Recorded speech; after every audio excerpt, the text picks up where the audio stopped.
Pada saat Hari Raya Nyepi di Bali, suasana di seluruh kota akan hening. Bahkan api dan listrik pun sebetulnya tidak boleh dinyalakan. Dava sangat antusias waktu itu, karena pengalaman pertama dia ngerayain Nyepi di Bali. Mungkin udah nggak tabu lah, kalau kebudayaan di Bali itu masih kental dan melekat banget di masyarakatnya. Beberapa hari sebelum Nyepi, semua staf di tempat kerja Dava dipilih buat stay atau nginep di hotel karena harus menggantikan para staf yang beragama Hindu. Dava pun ditunjuk sebagai salah satu staf yang harus menginap di sana. 2 hari sebelum hari H, suasana mistis emang sudah terasa. Patung Ogogo yang dipajang di setiap banjar membuat suasana semakin menjadi kala itu. Suatu hari, Dava berjalan di koridor. Terus dari ujung gang, dia perhatiin ada sesuatu berdiri. Dia kira mungkin itu patung Ogogo yang mau diarak. Wajahnya mirip Buto Kala.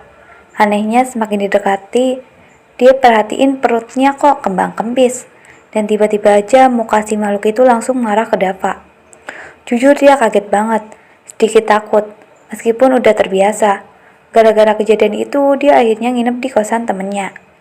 Dan paginya mulai kerja sambil lihat-lihat kamar yang udah disediain kantor buat para staf termasuk Dava. Pas jam 6 maghrib waktu Indonesia bagian tengah, seluruh bangunan tempat dia kerja udah ditutup pakai terpal. Perintah semua lampu untuk dimatikan pun udah dilakukan. Sambil mengamati situasi yang mulai gelap, ia lihat ada beberapa orang pecalang atau polisi adat yang patroli di daerah itu. Lewat jam 11 malam, semua mulai sepi, semua gelap. Setiap orang dikasih bekal satu lampu senter dan itu pun dilarang buat sering-sering dinyalain. Dava yang udah selesai kerja ngerasa bosen banget di kamar. Waktu itu satu kamar diisi sama 4 orang. Akhirnya dia ajak salah satu teman dia, sebut aja Ferry, buat ngajak jalan-jalan keluar hotel. Ini bukan keluar area hotel ya. Baru buka pintu, dari arah lorong hotel aja udah sampai kedengeran suara orang di kamar mandi, saking sunyinya. Mereka jalan-jalan di lorong tersebut sambil pakai senter yang gak sering-sering dinyalain. Sampai akhirnya si Ferry diajak ke bangunan atap yang konon katanya para staf atau tamu kadang suka ada penampakan. Di atap ini tempat menyimpan segala mesin, ruangannya tertutup dan juga pengap. Cuma mesin-mesin besar doang. Lah inti dari permesinan buat mengoperasikan hotel. Karena nggak bakal ada yang mergokin, jadi Dava nyalain aja lampu di situ. Dan Bray, pas lampu nyala, tiba-tiba si Ferry loncat sambil ngucapin penghuni kebun binatang. Dava yang kaget gara-gara si Ferry jadi ikut-ikutan deh nyebut penghuni binatang.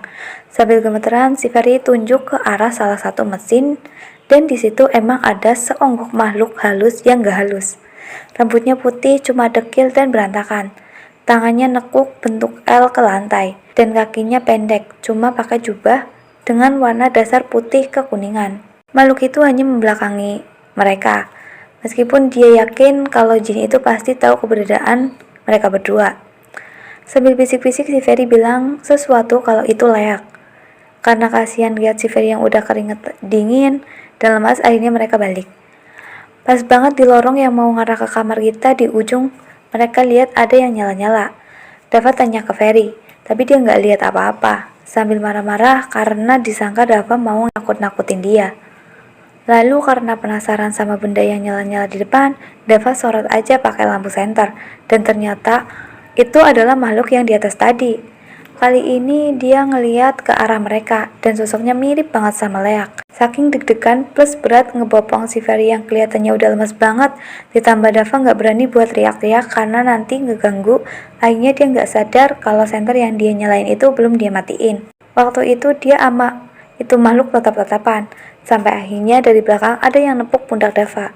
Dava sama Ferry pun kaget pas ngeliat ternyata salah satu security. Si security cuma bilang, "Tolong matiin lampu senternya." Pas Dava matiin, belum juga 3 detik itu security udah hilang.